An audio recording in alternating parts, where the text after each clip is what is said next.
Welcome to Wednesday Wisdom.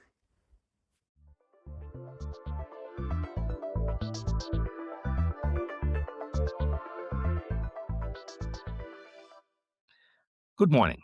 This is Jos Visser, the author of Wednesday Wisdom, and this week's article is called 10 Things Not to Worry About Regarding On-Call.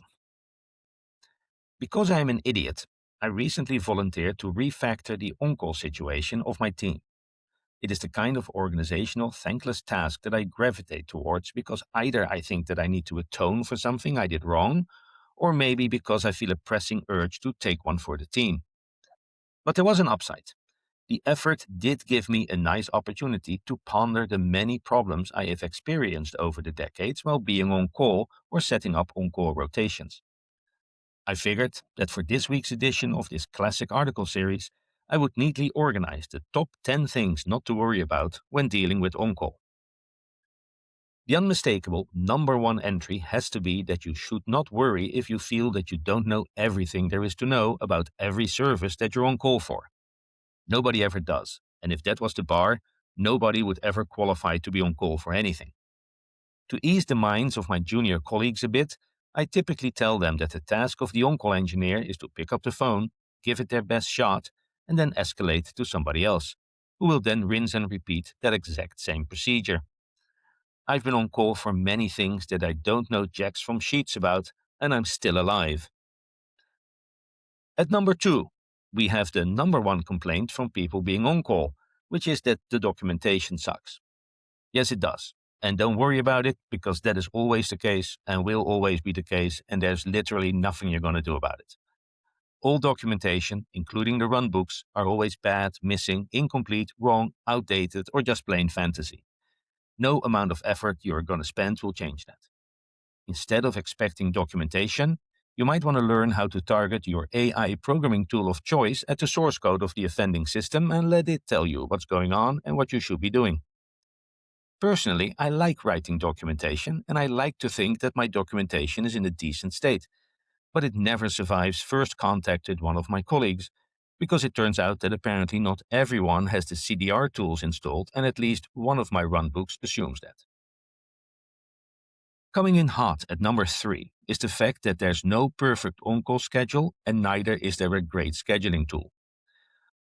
All schedules are suboptimal, and even if you carefully fill your calendar with no on-call entries and teach your professional or homegrown constraint solver to honor these, you will end up with a schedule that is hugely inconvenient to everyone. Nothing to be done about it, so don't worry. Just extend your fixed order schedule and let people swap shifts and enter overrides as they see fit. At the end of the day, all on-call schedules run on spreadsheets. So don't worry that you cannot create a perfect schedule. Nobody can, because it cannot be done. Also, don't worry about whether your on-call shifts need to start on Monday, Tuesday, or Wednesday. Every choice has good and bad aspects. Or, if you're in a team that wants to split the on-call in a shift from Monday to Thursday and another shift from Friday plus the weekend, great, whatever, it doesn't matter. But if that is the particular bike shed you want to paint, go for it. At number 4, a strong contender for a higher spot in the top 10, all alerts are terrible. They're too strict, too loose, or resolve themselves before you can even open the alerting dashboard. They fill up your Slack channel or make your phone ring off the hook. On top of that, there are always significant gaps in coverage. Anecdote. I once was on call for YouTube when the phone rang and someone who announced to be the CEO's admin reported that YouTube uploads were broken because she had uploaded a video an hour ago and it wasn't live yet.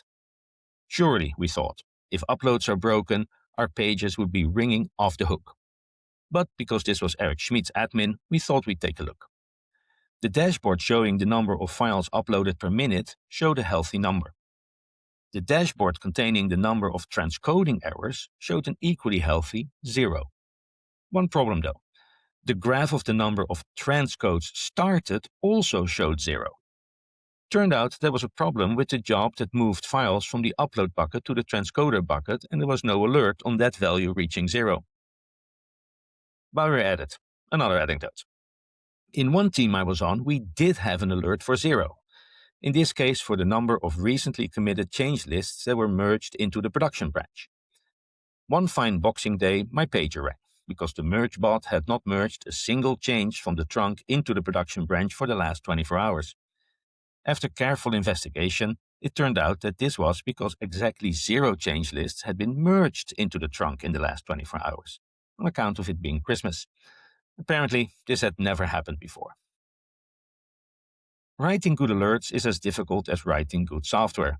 But whereas software gets a design doc, sprints, code reviews, tests, and sometimes even quality assurance, alerts seemingly are written on a lazy Friday afternoon by an intern on fentanyl. For big events, Twitter is usually a better alert source than anything else you might cobble together. While on call for YouTube, I always got informed about big outages by my non-Googler friends through a chat or text message before any alerts fired. But then again, one day when I was on call for Google Maps, a colleague paged me because his friend in Uzbekistan couldn't reach Google Maps, so surely Maps was down. I kindly suggested this might be an ISP-related problem in Uzbekistan. In short, all alerts are terrible, so don't worry if yours are too. On top of sucky alerts, closely following at number 5, all metrics are terrible. They are missing, measuring the wrong thing, measuring the thing wrongly, or are not in the unit that you think they're in. Literally every metric that I ever dove into down to the source code had something wrong with it. Even something as simple as the request count or the time spent executing the request is typically measured at the wrong place in the request handler or in the wrong way entirely. But don't worry, because again, there's nothing to be done about it. It's you against an ocean of time series, and as sailors know, the ocean always wins. Surely, you might think, we can put a project together to fix the alerts and the metrics. And surely, you are completely right, theoretically. Practically speaking, few teams ever get that together, because there's always something more important to do, and the pain of the sucky alerts and metrics is nicely spread out among all members of the on-call rotation, thereby ensuring that it never reaches anyone's pain threshold.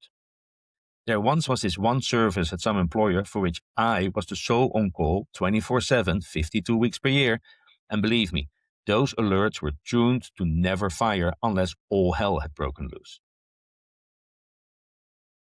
Getting to the lower half of this top 10, right here at number 6, is the worry that during your on-call week, you might get nothing else done because of constant interruptions. This is most likely true, so don't worry about it, as you should only worry about things that might happen, not about things that are going to happen.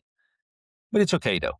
The organization should be fine with this because they have chosen to afford their velocity on the back of your nervous system.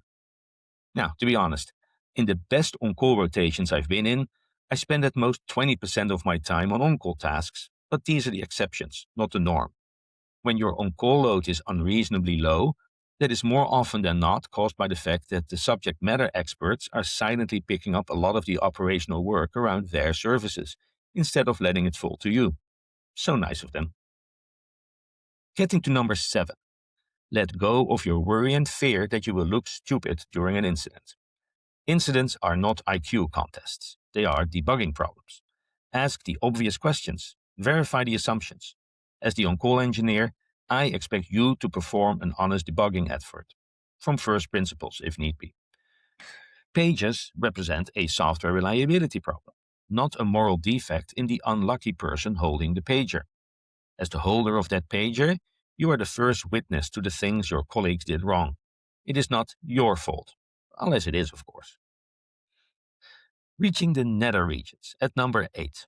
There is no need to worry that you won't be able to go anywhere during your on-call week, because it's usually no longer true, provided that you take some measures and don't act stupid. In the olden days, when I got paged, I had to either solve the problem by phone or jump in my car, drive 45 minutes to the data center, hope security would let me in, fire up my 3270 terminal, and start solving the problem. These days, you can be on call from anywhere, provided you have a decent laptop and cell phone. I've been on call while on a plane. I don't recommend this. I've been on call from the tropical backyard of my aunt's place in Spain. I do recommend this. And I've been on call while staying over after a successful Tinder date.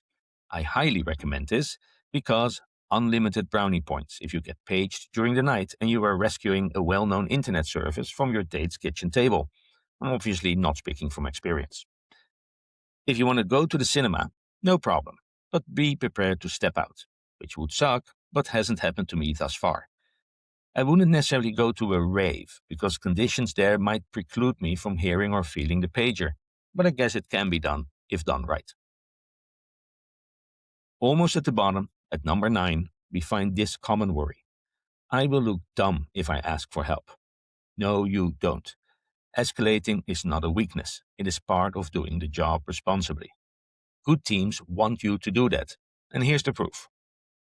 I recently asked my colleagues to write down their number 1, 2, and 3 tips for new engineers on the team who are about to go on call.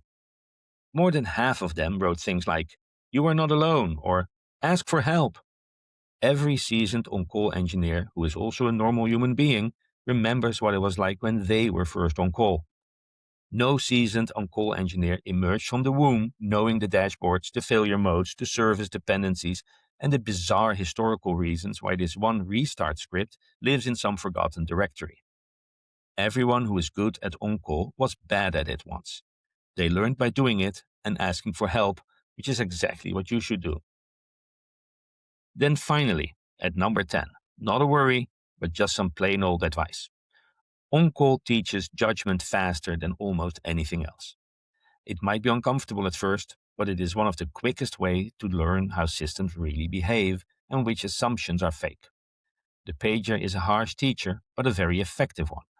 One of the reasons why I still like being on call after many years in the trenches is that nothing teaches me the ins and outs of a new system faster than being forced to look into some problem. You don't have to solve it fast. I sometimes spend days debugging a simple Slack question, but at the end of that, I know things about the system that almost nobody else knows. Don't be afraid. Yes, the pager is where reality comes to collect, and reality is often rude. But remember, the pager is testing the system, not your worth as a person.